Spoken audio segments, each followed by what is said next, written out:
During an era when chocolate was reserved for the elite, Milton Hershey defied the odds. Despite the rejection, he embarked on a journey that would transform him into the icon of the chocolate industry, pioneering the creation of the world's largest chocolate manufacturing empire. His vision? Making chocolate accessible to the masses. This is the story of how one man became the face of the chocolate industry. Born on September 13, 1857, in Derry Township, Pennsylvania, Hershey entered the world to Henry and Fanny Hershey, struggling farmers burdened by his father's failed business ventures. At age 10, determined to improve their lives, he left school and embarked on a new path, learning the trade. At 14, Milton began as an apprentice for a newspaper publisher, but the job was awful. Fed up, he deliberately broke a machine and got fired. His mom stepped in, securing him a job at a confectionery. Initially tasked with chores, she persuaded the owner to teach Milton candy making. Despite his father's disapproval, Milton excelled, learning the trade's nuances. Over 4 years, he honed his skills, and with support from family, he opened his own shop at 19, though challenges lay ahead. The business journey. In 1876, America was going to hold the very first World's Fair in the city of Philadelphia, which was 70 miles away from where Hershey lived. With news of 37 countries participating and attendance expected to be in the millions, Milton decided to open his first confectionery shop at the Philadelphia Spring Garden Street. There, Milton offered a wide variety of candies, ice creams, fruits, and nuts. And although there were many other candy shops around the corner, Milton's stand stood out. As his business began to flourish, Milton had to rent a bigger space for his shop. However, things took a drastic turn when the trade fair ended and the Long Depression started, leading his candy sales to plummet. Milton managed to stay afloat, selling his candies at a wholesale price to several other shops. But then another problem would come his way. Sugar became too expensive, and Milton's shop was now struggling to make a profit. As his business continued to lose money, Milton had to borrow some loans from his uncles. And over the next 5 years, Hershey worked himself so hard that he eventually became ill and bedridden. One day, he got a letter from his uncles telling him that they wouldn't be loaning him any more money. They advised him to close his store and salvage whatever he could. Hershey, who was now 24, had no other choice but to file for bankruptcy. He had not only lost his business but also his family's faith in him. Starting all over. In 1881, Hershey followed his father to Colorado for a silver rush, only to find it gone. Ignoring his father's lead, he worked at a Denver candy store, mastering a unique caramel recipe. Wanting to open in New York, he sought funds from family but got rejected, except by his Aunt Mattie. Settling in New York, he started at Hyler's Candies before launching his shop with Denver-style caramels, gaining traction. Attempting to add cough drops led to fierce competition, causing financial strain and bankruptcy in 1886. Despite the setback, he resolved to focus solely on caramels. The Lancaster Caramel Company. Returning to Lancaster posed challenges for Hershey, seeking help from his uncles for another loan based on his improved caramel recipe. Disappointed by their rejection and labeled the black sheep, he turned to his former accountant, William Lebkicker, for support. With Lebkicker's loan, Hershey restarted his caramel production using leftover supplies from New York, selling them on Lancaster's streets and founding the Lancaster Caramel Company. Despite initial setbacks, Hershey reinvested earnings into expanding his operations, initially with a pushcart and later a small production space. While Aunt Mattie initially declined further funding, witnessing his progress led to her loaning him $700, with a strict 90-day repayment deadline. Facing financial strain and questioning his next move, Hershey's fortunes changed when a British importer marveled at the caramel's unique taste and extended shelf life.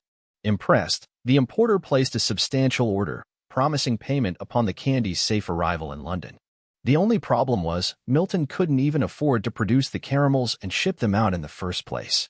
So, he walked down to his bank, and even though he had the pressure of a $700 loan, he asked the bank for an additional $1,000. Initially, the officer rejected him, but after taking a look at his tiny wagon maker, he was really impressed with how he was able to make such delicious caramels with such modest means. The bank refused his loan, so an officer stepped in to back him. Hiring help, Hershey shipped his caramels, anxiously awaiting word from the British importer. Days before the loan deadline, a letter arrived with a 500-pound check, erasing his debts. With Hershey's Crystal A caramels soaring, his business flourished in Europe, slowly expanding into the U.S.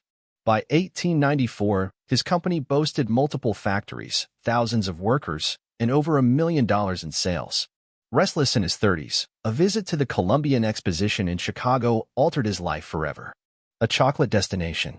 During the exposition, Hershey saw Lehman's German chocolate machinery demonstrate mass production potential. Sensing an opening, he bought the equipment and started the Hershey Chocolate Company alongside his caramel business. With his trusted formula of fresh milk, Hershey's chocolate gained popularity, expanding his product line to over 100 varieties. As chocolate sales grew across Europe, Hershey foresaw caramel's decline. Making a bold move, he sold his caramel business, betting solely on chocolate. In 1900, he sold it for $1 million, swiftly investing in a cutting-edge factory. To learn competitors' methods, he sent trusted employees abroad since mass-producing milk chocolate was uncommon in the U.S., known only to the Swiss, who kept the process secret. While most of his employees returned with no success, Hershey had other problems to deal with.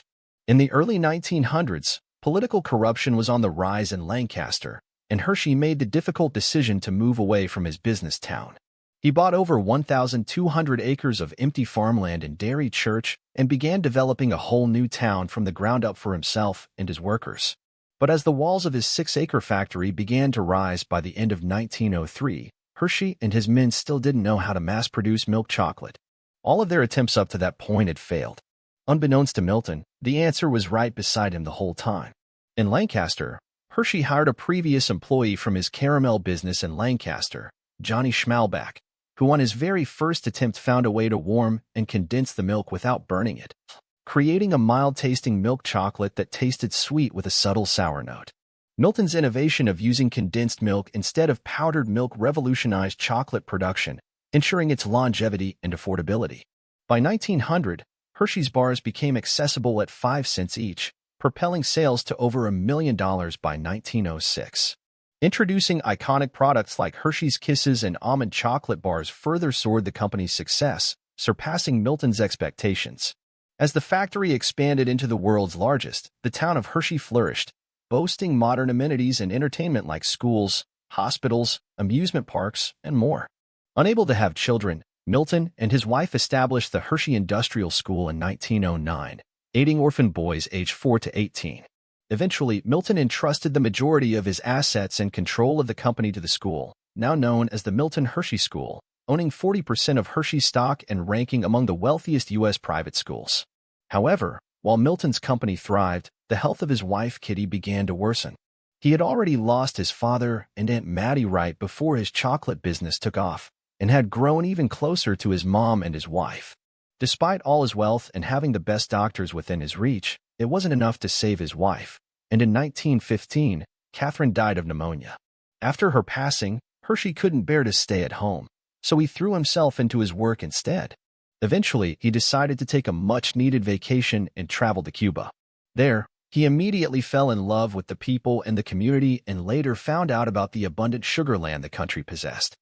Hershey's vision expanded as he aimed to create another community in Cuba, establishing a cutting-edge sugar mill, modern housing, schools, and clinics for workers. This venture not only secured a fresh milk supply but also allowed him to export affordable sugar. During World War I, while sugar became scarce and expensive, Hershey sustained operations by utilizing his resources, supplying large chocolate quantities to the U.S. Army, expanding the brand globally, and exceeding $20 million in annual chocolate sales. Despite fierce competition and heavy advertising from rival brands, Hershey maintained focus on a limited product range. By 1929, sales surged to an incredible $41 million. Running the company until 1944, Hershey retired as CEO at 87. He passed away a year later in Hershey, Pennsylvania, leaving behind a remarkable legacy in both business and community development. The Hershey Company continued to grow and remains one of the largest chocolate manufacturers in the world, with a market cap of over $44 billion.